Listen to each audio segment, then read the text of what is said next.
Here's how to find the 10 worst performing pages of your website in Google Search Console. So first, go to Google Search Console for the account that you want to be looking at. Look at search results under performance. Then under date, come to compare. I like looking at the last 3 months to previous period, but you can do 6 months if you want. You can do month. I just find 3 months to be a decent sweet spot there.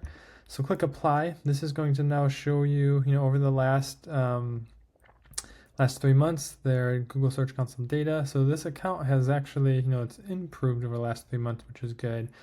But if we then come down here, instead of queries, if we look at pages, and then I want to filter by clicks difference, and I want to see the pages that have lost the most clicks. And so in this case, we have one in particular that has lost a lot of traffic.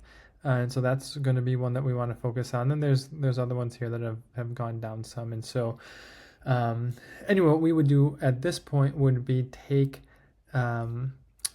these URLs, and then we run through our on-page optimization process to begin to make iterative changes to the page to try to turn it around, and then we'll come back and track and continue that process.